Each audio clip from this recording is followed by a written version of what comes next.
Whatever the majority of people are doing, run. You don't want to do that because the majority of people don't have it figured out. They're like sheep. So why is it that I get all this constant bombardment of people wanting my money and Wall Street being the place and letting these firms do it? It's because they want my money. That's why. And so it was about 15 years ago that I really got into alternative investments. And that was a game changer for me because now you're on a lot, instead of being tied to something you have less control of, like the stock market, I'm in assets that I have more control of. The way I collateralize my investments or protect them with other assets, that'd be collateralizing them, that is in my control.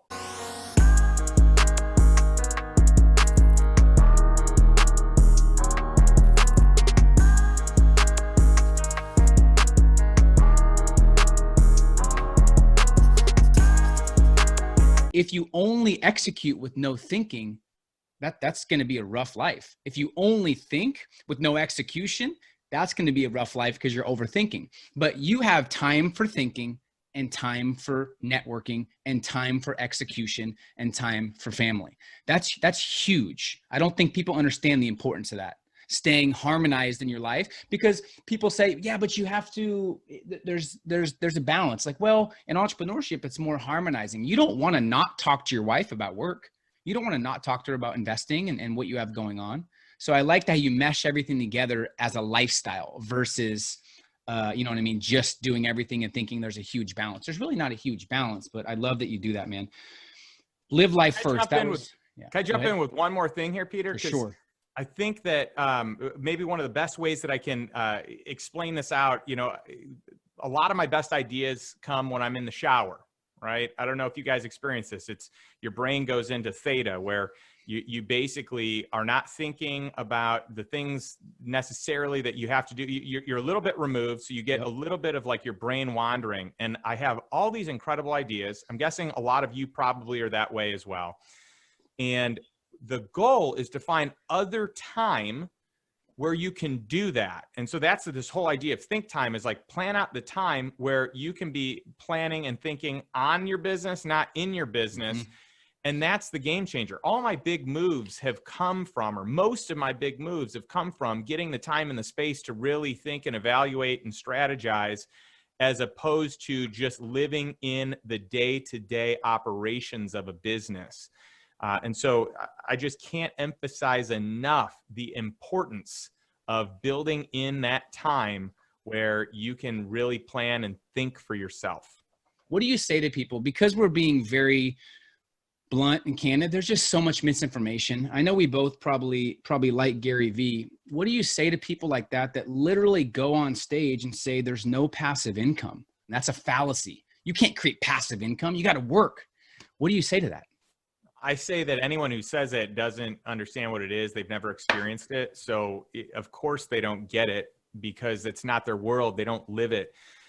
I think you got to be careful as an entrepreneur of what you hang your hat on. Mm-hmm. A lot of people, like what they are so like prideful on, or, you know, and I don't even like that word contextually, but if you think about like, what do you take great pride in? Most people, most entrepreneurs, it's work ethic. I can work this hard. I can put in this many hours. And it's almost like what you brag about. And by the way, I've been there. I say this because I am guilty of this. It's like, oh, you think you worked a lot of hours? Let me tell you how many hours I worked this week. But that's the wrong gauge.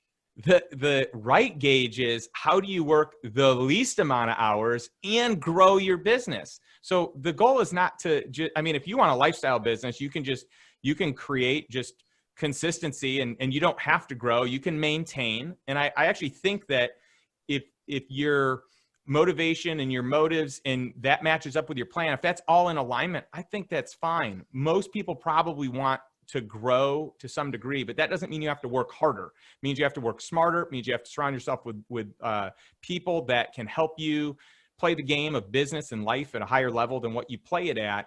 And so to me, the thing to hang your hat on should be how much time you bought back. And at the same time, how much growth you've still been able to experience. So how do you experience growth through leverage, not through work ethic? How many years of studying and failures and successes and connections and early mornings, late nights was this book? If you had to simplify, how much of your life was all the stuff prepping to write this?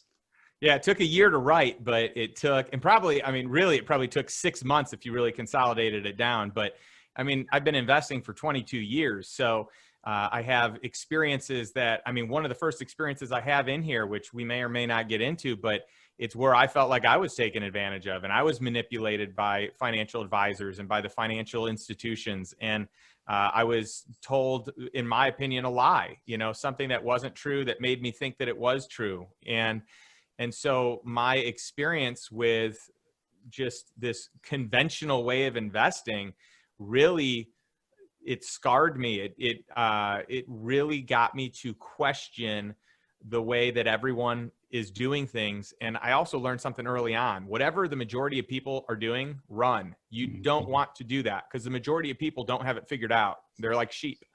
And so you really don't want to just follow, you know, the herd, so to say. And I had this big awakening that the way, so why is it that I get all this constant bombardment of people wanting my money and Wall Street being the place and letting these firms do it? It's because they want my money. That's why. And so it was about 15 years ago that I really got into alternative investments. And that was a game changer for me because now you're on a lot, instead of being tied to something you have less control of, like the stock market, I'm in assets that I have more control of. The way I collateralize my investments or protect them with other assets, that would be collateralizing them, that is in my control. And I can choose to do an investment or not do an investment based on that security. And so this book is just chocked full of life experiences. In fact, one of the first stories that I have in the book is a time where I lost a lot of money because I want people to know that I'm not immune to, you know, to things going wrong and to losing money and to making bad choices. Would you tell them what you lost total, including the interest? I lost just under $1 million. Okay, stop. Hold on, guys, real quick. Just take a deep breath and picture losing $1 million. Just this experience comes from not just successes, but failures. I would lose sleep for many nights, and I'm not even money focused. Like first, I would still lose sleep because you work so hard for your money. So, but do you feel like losing, here's a question. Do you feel like losing that $1 million has made you so much more because of it? Yeah. I mean, I've not gotten into other deals because I've seen the writing on the wall and the warning signs, and I've gotten into other deals. I've been able to steer into a different direction because of it. So, you know, it's interesting. You hear that and it sounds just so gut-wrenchingly awful. And it was, but there are unique strategies that I could use to write that off and to push it forward into future years, to deduct it from high tax bracket years. I did earn a return on that money before I lost it all. And so I outline all this stuff. But my point is, I wanted to be vulnerable. I wanted to come in with a story to say, hey, I've messed up. I've made mistakes. Any investor is going to lose money at some point in time. The goal is to learn from it so that you don't keep making those same mistakes. And it's to invest better and get good returns more times than you don't. You're not going to nail it every time. No one nails it every time. So you just have to get to a place where you recognize you will lose money at some point in time. But if you can structure deals so that you hardly ever lose money, that's a good way to do it. Or if you're going to lose money, you only can lose a little bit of it. The worst case scenario is maybe a 15% loss versus let me throw it in the stock market on this penny stock that sounds great, but if it goes to zero, you lose everything. So there are a lot of things that I've learned, but the book is a lot of lessons over my life, both good and bad. So let's talk about let me ask you this first, Justin.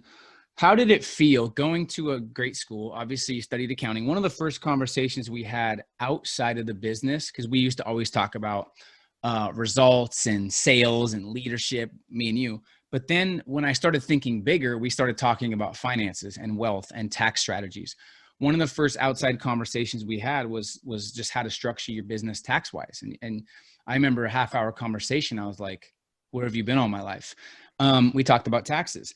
But someone growing up traditional and someone going to a great school to learn about accounting that literally promotes these financial systems, how did it feel learning that they didn't have your best interests in mind and they were almost scamming people? Was that kind of like just eye-opening for you?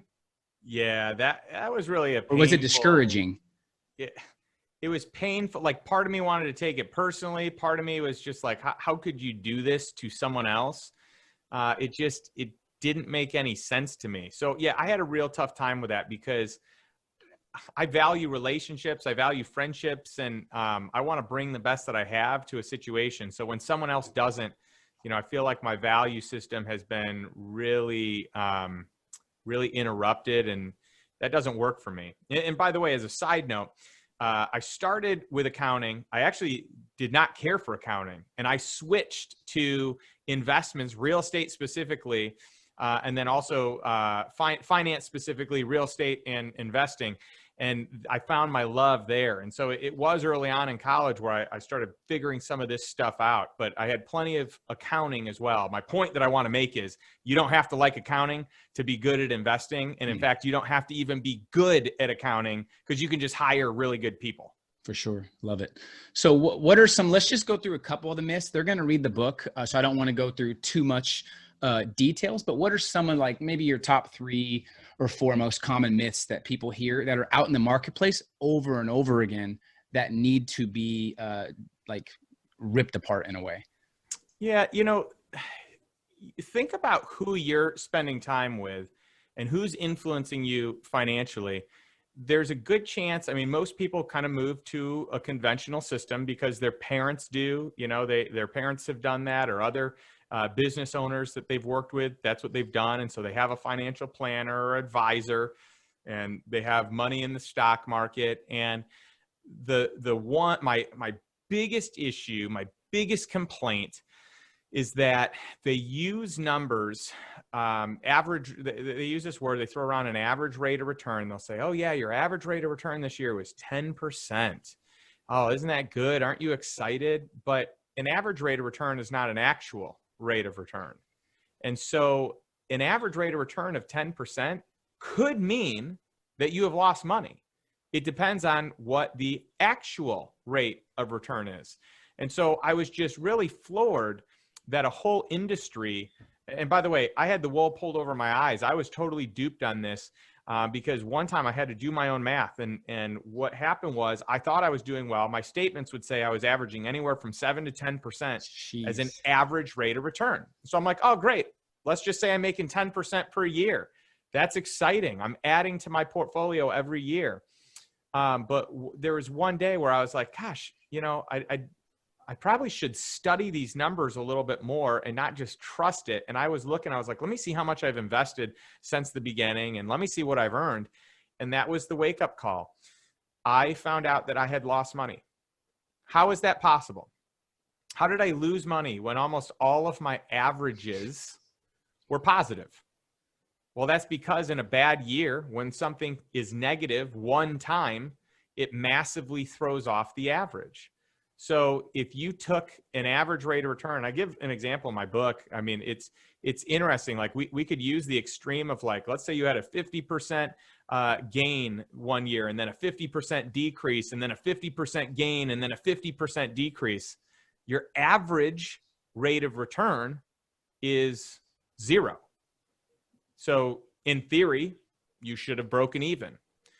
But the actual rate of return is negative 43%. So that is atrocious. So that's where there's a manipulation that exists that really just rubs me wrong, because number one, I feel like I'm being lied to. You're trying to tell me something that makes me keep my money in longer. Like, you make me think I have more money or I'm doing better than I'm really doing. So therefore, I, A, don't pull out my money, and B, I invest more money with you. The next big issue is even though I lost money, the advisor still makes money. Every year. They make Not money just every year they make money while you're losing. Every single year. That is a tax drag. And what's even worse than that is that this is based on the newest numbers that just came out on 2019 totals. 2020s I don't think are finalized yet. But if you look at active managers versus the S&P 500 index, so a lot of people are like, let me manage your money because I'll do great. 95% of actively managed accounts did worse than the S&P 500 index. So if you had just put your money in an index fund, which by the way is the lowest cost way to invest, all right, that is the smallest fee of anything you can do. It's less than 1%. Anyone that is managing your money is probably charging you 1 to 3%. So it's the lowest cost way to do it, and only 5% of the time does an actively managed fund or manager outperform that simple index. That is eye-opening. Hey, what's up? And thank you for watching this video. If you enjoy this video and this content, make sure you hit the subscribe button below, put the notifications on, and I assure you, you'll love this content and these videos.